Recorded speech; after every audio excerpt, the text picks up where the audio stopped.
got boobies and I want y'all to know I got boobies. Not today, Satan, not today. Am I gonna need a nip and tuck? We actually bought 2 new properties.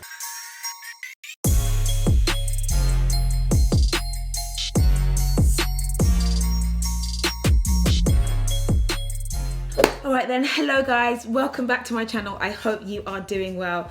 Today, in the spirit of the season, I thought it would be time for me to sit down and have a real chat and talk about some stuff that is really honest and really on my heart. A lot of things that I thought about talking about and haven't talked about, have wanted to talk about and just felt like, oh, I don't know if I should bring this up. I don't know if this is right. Let me just avoid trouble and avoid, saying too much. But I think sometimes in life we get to a point where we're like, you know what? I'm just gonna say things as they are. So I'm gonna get my glam on and I'm gonna have a real talk about quite a fair few number of things. I wanted to talk about why I don't vlog my private life anymore. I wanted to talk about, what I'm doing with my time and my money, as people wanna know a lot about that kind of stuff that happens behind the scene I don't necessarily talk about. Why I try to avoid watching what's going on in the industry and why I don't really speak on it a lot, and also why I will no longer be doing big haul videos anymore. So we're about to get very, very candid, and if you guys haven't seen, your girl cut her hair off entirely, and I feel like, look, wrapping paper. If you know about the wrapping paper, let me know. If you don't and you have short hair, it's necessary. Oh my god, I look like a literal egg. Okay, so I want to get really, really candid in this video, and I think that sometimes a haircut makes people want to really live their best truth, so we're about to do that. I want to state this fact, right? Real clear. I'm going to clap and zoom in and say, I am not a celebrity, right? Okay? No YouTuber that you see anywhere is a celebrity. A lot of us do not have PR agencies or companies that back us or anything. Most of us do a lot of ish ourselves. We are everyday girls and we all have problems. I'm just gonna say this. We all have problems. We all have issues. We are not celebrities with big machines backing us. And while I open my mouth and say that, I'm gonna moisturize my face. I'm gonna use my Charlotte Tilbury. I think we live in a world where the line between celebrity and what is celebrity and everyday person is kind of skewed. And yes, Instagram has people very, very confused of what is appropriate or not to say to people in real life. My primer, I'm gonna use the foundation oil-free primer from Mercier. I say that to say that I really stopped vlogging because I really felt like, it sounds really bad, but I felt dehumanized. And if anybody knows me, I'm a sensitive ass bitch, okay? I always say this, I'm a South London girl. For foundation, I'm using the Anastasia Beverley Hills foundation and I'm using the shade 500C. We like to say it as it is. And when you're on the internet, people can say whatever they want to say, left or right, comment on your private life, comment on how you do things, comment on who you are without knowing anything about you. For me, that is something that I find very, very difficult to handle. Maybe I'm just not very mature. Maybe I'm just a sensitive Sally, but I found it very difficult to deal with someone having something. I don't mind somebody having anything to say or people having an opinion on me, but when then there isn't a forum where I'm able to have an opinion back, I can't take it. I'm really bad. I'm just gonna put my hands up and say I'm immature. I cannot handle not being able to argue my case backwards or provide an explanation.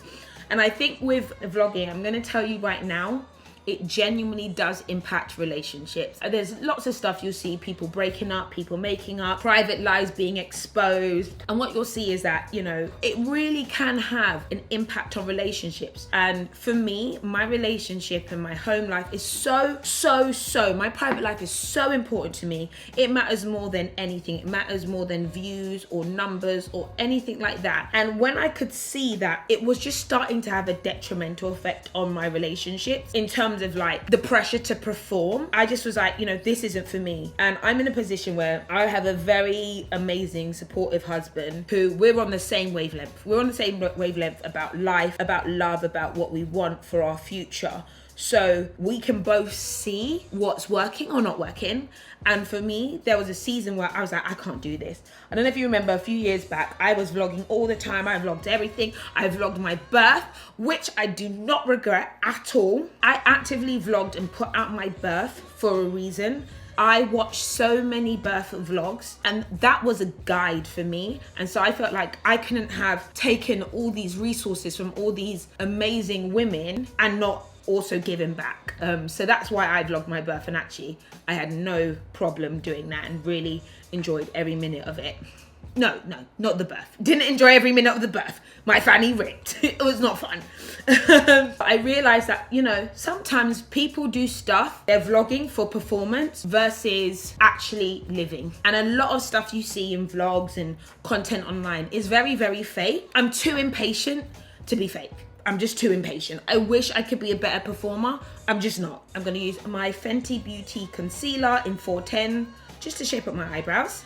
And so for me, I realized that it wasn't for my emotional well-being at the time to vlog consistently because it was impacting my relationships and how I viewed my relationship, as well as just impacted me because anytime someone had something to say, I would be questioning or second guessing myself. You can't live your life second guessing yourself based on the opinions on others. Like, that is a big no-no. And I think this is a cautionary tale to anybody who uses social media and how you use social media. It can be a tool that can be very powerful and very useful, or a tool that is detrimental to your emotional state. Knowing how to protect one's energy is essential going into 2020.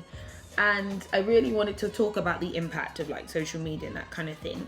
I say this all the time, comparison is a thief of joy, and it's a real thing. And I've really had to look even at myself, at how I perceive success, and what success looks like for one might not be the same for another. And we are in a world where we're looking at everybody all the time. Even people see me and they're like, Patricia, you're doing so amazing, whatever. And you know what? I have to look back and be like, I've done absolutely amazing. But I'll tell you now that there are times where I'm like, I've not done everything I should have done. Meanwhile, you know, me and Naomi Campbell just went shopping together. Meanwhile, I've had so many achievements and magazine covers and books and product launches and stuff like that. And it's really scary to see how human beings, or, you know, maybe it's just me, we can bypass the good that's happening in our life because we focus on our energy on other stuff.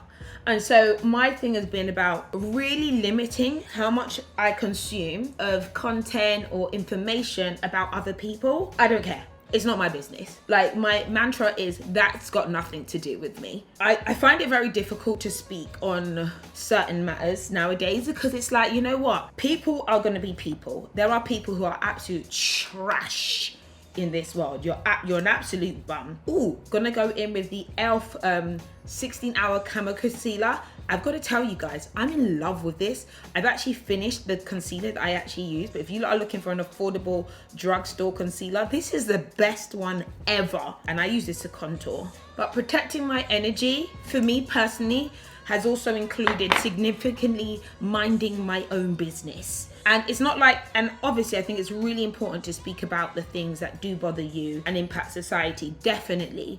But I've learned to realize that people are entitled and will have an alternative opinion to you, right? They're entitled to that. I don't have to like them, I don't have to be around them, I don't have to give them my energy. Like, no, you won't have my energy. On a positive note, I wanted to tell you guys what I have been spending my time on doing while baking a baby, making palettes, selling books and other stuff. I think at the beginning of the year, I mentioned that we had paid off a mortgage of one of my properties. So I had a goal, one, to purchase a property. That was my first ever goal. If you're writing a goal like, I want to own 20 houses, have 10 million in the bank, we ended up transforming that property. And what I didn't share, because there was a lot of, not controversy, but a lot of people who didn't believe that I had done that.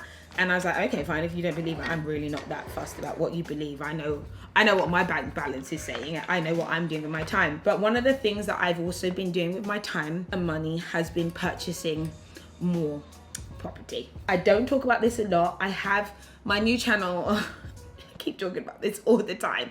But I'm sharing how and what I've done in regards to like purchasing and multiple properties. So at this current point in time, this year, we actually bought 2 new properties.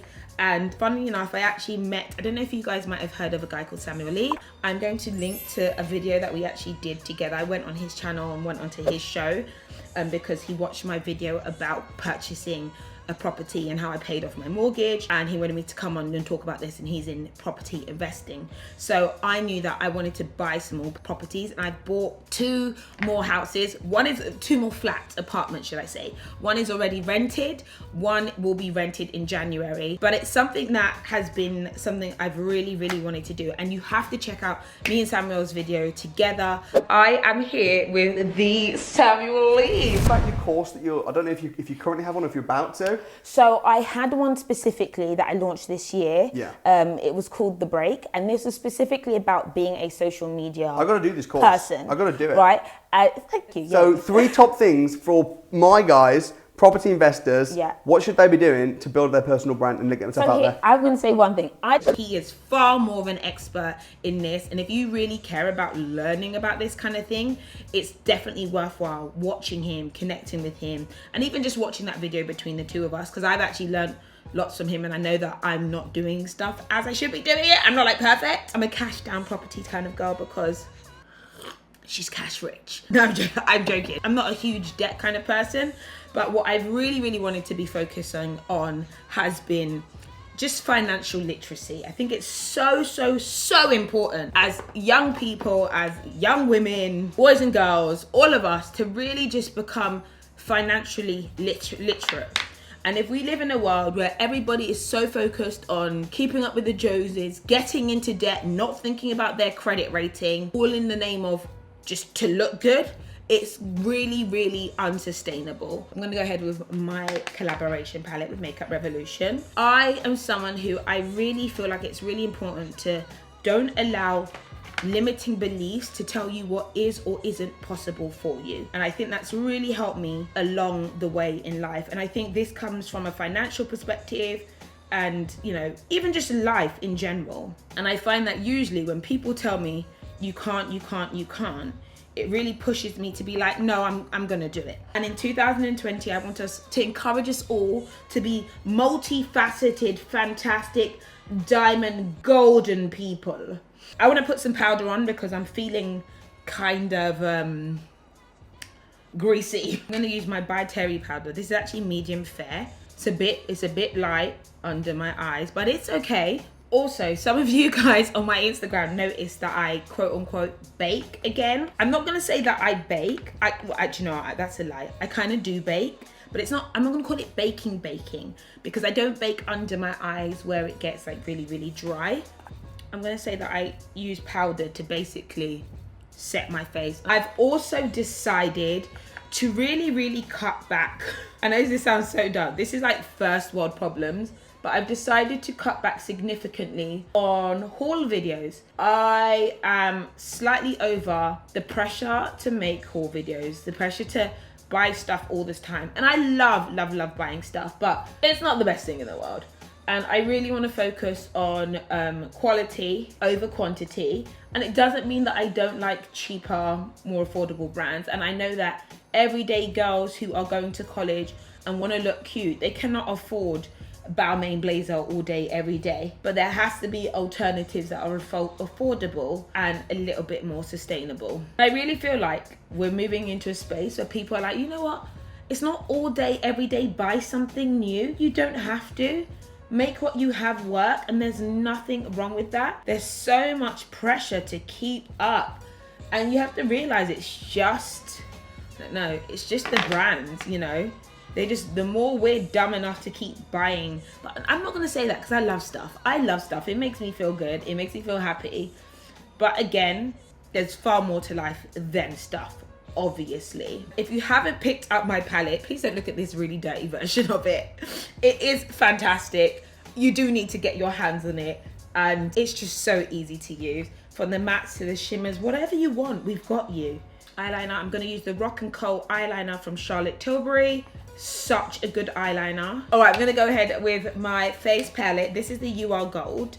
And actually, I'm going to go with some Fenty Beauty. I'm going to go in with Coco Naughty. And then I wanted to talk about the pressure to be body perfect. And right now, like, obviously, I'm massive. You guys have to see how big I am. The bump is catching all the powder, and I'm not gonna sit here and tell you I don't have anxiety or stress about what I'm going to look like afterwards. And it's like, in my mind, I'm like, am I gonna need a nip and tuck? Am I gonna need something? And I genuinely really want to avoid the idea of thinking I need to do something to myself after birth. But I'm not gonna tell you that it doesn't go through my mind. And I saw that post, like Amber Rose, she's had a baby like 6 weeks ago. And she's like, going in for surgery. I'm like, babe, or now, has your uterus even contracted? Like, let the uterus at least contract before you start doing stuff. And I feel like there's such a pressure to be body perfect, and when a girl puts on a few pounds or looks a bit different, people are so quick to say something like, oh my god, you're pregnant, oh, you're glowing, oh, you look full, oh, that doesn't suit you. Oh, like, shut up. It's like we live in a world where people have lost all sense of decorum or understanding what is appropriate to say and not to say to a woman, and they don't realize the impact it has. And as much as I'm saying like I'm feeling under pressure to do something, I'm not going to. I'm going to just try and be as fit, as healthy as I possibly can post-birth, and just take my time with my body. I want to get into the best shape of my life, because I don't know how sustainable it's going to be after that. And I actually did a post on my stories. I was like, oh, at this point in time, I was self-conscious about myself. And I think that I'm always going to be self-conscious about my stomach, lipo or not lipo, tummy tuck, not tummy tuck, whatever. I feel like I'll always be self-conscious about it. And I couldn't believe how much I looked at myself at the time and thought, this could be better, I need to be better, I don't like how I look. This was going through my mind. Like, I'd be like, oh, my tum, I really need to work on my tummy. Meanwhile, this is after I've had liposuction, and me still being unhappy with that. I was still self-conscious at the time, as flat and as skinny as I bloody looked then. And I couldn't see it. I couldn't see what I looked like then. And it's one of these things that you really realize how you feel about yourself is 100% in your mind. It's in your mind. And yes, okay, some of us are obese. Some of us could be living a healthier life. Some of us could put the cakes and the pies down a little bit. Some of us could try and run a few centimeters, like literally centimeters. Shout out to myself, right? But you know what? We're probably not as bad as we think we are in our heads and in our minds. Yes, I want to be snatched. Am I gonna die to do it? No. Am I probably gonna go on a fitness journey? Yes.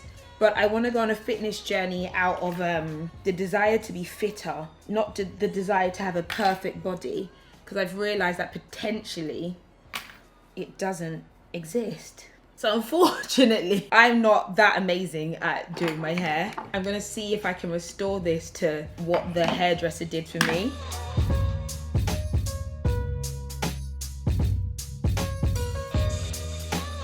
Okay, people, that is it. I am done. Curly Sue on top, giving you berry boop. That's the first time I've actually curled this hair myself. And I feel like I've let a lot off my shoulders. I feel fantastic. Hope you enjoyed that video. For my Vlogmasmas, I'm gonna do a variety of videos. So we'll sit down, we'll have chats, we'll come out, we'll go shopping. I mean, we'll try and do as much as I can before I pop. Let's just be very honest. I haven't pre-recorded anything. So at some point in time, Vlogmas, there will be a birth.